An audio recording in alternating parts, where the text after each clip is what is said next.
안녕하세요. 지혜의 취향입니다.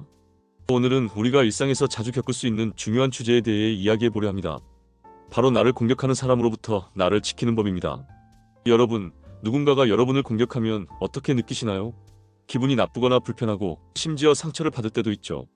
하지만 그런 상황에서도 내가 할 수 있는 일이 있습니다. 자신을 지키는 방법을 알게 되면 더 이상 그 공격들이 내 삶에 영향을 미치지 않게 되죠. 오늘은 그런 상황을 어떻게 대처할 수 있는지 구체적으로 알아보겠습니다. 우리가 다른 사람의 공격에서 자신을 지키기 위해선 자기 자신을 이해하는 것이 우선입니다. 내가 어떤 상황에서 취약해지고 어떤 말이나 행동에 상처를 받는지 아는 것이죠. 예를 들어 피곤하거나 스트레스를 받을 때 작은 말에도 쉽게 상처를 받을 수 있어요. 이런 감정을 알게 되면 공격적인 말을 쉽게 넘길 수 있게 됩니다.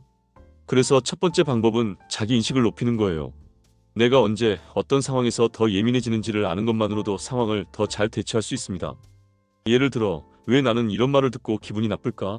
라는 질문을 스스로에게 던져보세요. 이를 통해 점점 더 강해질 수 있습니다.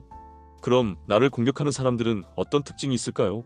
이런 사람들은 보통 두 가지를 가집니다. 첫 번째, 자신의 문제를 다른 사람에게 전가하는 사람입니다. 이런 사람들은 자신의 불만이나 스트레스를 나에게 전가하려고 해요. 예를 들어 직장에서 상사가 나에게 부당하게 말할 때 그 상사는 자신의 문제를 나에게 떠넘기려 할 수 있습니다. 두 번째, 불필요한 경쟁심과 시기입니다. 경쟁이 심한 환경에서는 누군가 나를 깎아내리거나 비난하려 할 수 있어요. 그런 사람들은 다른 사람이 잘 되면 그 사람을 비난하거나 공격하죠. 이 두 가지 특징을 염두에 두고 내가 공격적인 사람을 만났을 때 그 사람의 행동이 왜 그런지 파악하는 것이 중요합니다. 그렇게 알게 되면 더 이상 그들의 공격에 휘둘리지 않게 돼요. 다음으로 나를 공격하는 사람들에게 반응할 때 중요한 건 감정 조절입니다. 공격적인 말을 들으면 화가 나거나 기분이 나빠질 수 있지만 감정을 조절하는 방법을 알면 상황을 더 차분하게 대처할 수 있습니다. 첫 번째 방법은 심호흡입니다.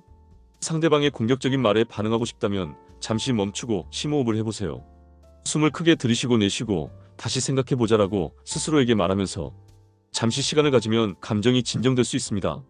두 번째 방법은 침묵의 힘을 사용하는 거예요. 공격적인 말에 반응하지 않고 침묵을 지키면 그 사람의 공격은 무효화될 수 있습니다.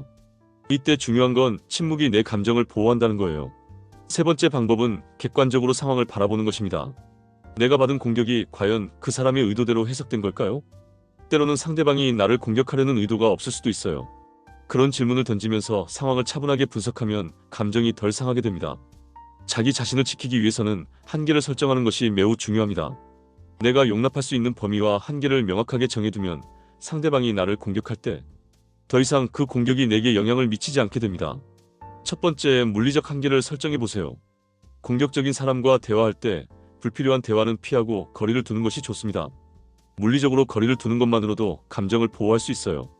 두 번째, 정서적 한계를 설정하는 것도 중요합니다. 나는 누군가가 나를 공격할 때 내 감정을 지킬 권리가 있습니다. 예를 들어 이런 말은 저에게 상처가 돼요. 이제 그만 말해주세요라고 말할 수 있어야 해요. 그런 말을 통해 내가 내 감정을 보호할 수 있습니다. 그렇다면 나를 공격하는 사람과 대화를 해야 한다면 어떻게 할까요? 중요한 것은 내 감정을 유지하면서 내가 원하는 바를 명확히 표현하는 것입니다. 첫 번째 방법은 I 메시지 사용하기입니다. 너는 항상 나를 무시해 라고 비난하는 것보다는 저는 그렇게 느꼈어요 라고 말하는 것이 더 효과적입니다. 내가 느낀 감정을 표현하는 방식이죠. 이런 말투는 상대방을 방어적으로 만들지 않아요. 두 번째 방법은 비난하지 않기입니다. 너 때문에 내가 이렇게 화가 나 라고 말하기보다 저는 그 상황에서 상처를 받았어요 라고 표현하는 것이 더 좋은 방법입니다. 이런 방식으로 대화하면 상대방과의 갈등을 줄일 수 있습니다. 세 번째, 대화할 때 차분한 톤을 유지하세요. 내가 감정을 가라앉히고 차분한 목소리로 말하면 상대방도 나의 말을 더 잘 듣게 됩니다. 마지막으로 나를 공격하는 사람들로부터 자신을 보호하는 긍정적인 방법들에 대해 알아볼게요. 나를 보호하는 건 단지 방어적인 방법만 있는 게 아닙니다. 나 자신을 더 강하게 만드는 방법도 중요하죠. 첫 번째, 지원 네트워크를 만들어 보세요. 믿을 수 있는 사람들과의 관계를 유지하는 것이 중요합니다. 어려운 상황일수록 주변 사람들의 지원이 큰 도움이 됩니다. 두 번째, 자기 자신을 사랑하기입니다. 자신을 사랑하고 존중할 때 다른 사람의 공격이 덜 상처로 다가옵니다. 나를 아끼는 마음을 가지세요. 세 번째, 긍정적인 자기 대화를 해보세요. 매일 자신에게 나는 할 수 있다, 나는 강하다라고 말해보세요. 긍정적인 말들이 자신감을 높여주고 공격적인 사람들의 말에 영향을 덜 받게 만듭니다. 오늘은 나를 공격하는 사람들로부터 자신을 지키는 방법에 대해 이야기했습니다. 우리는 공격적인 사람을 피할 수 없지만 그 사람들의 말에 어떻게 반응할지 결정할 수 있습니다. 자기 자신을 잘 이해하고 감정을 조절하며 나만의 한계를 설정하는 것만으로도 우리는 더 강해질 수 있습니다. 여러분, 오늘도 자신을 사랑하고 나를 지킬 방법을 찾아가세요.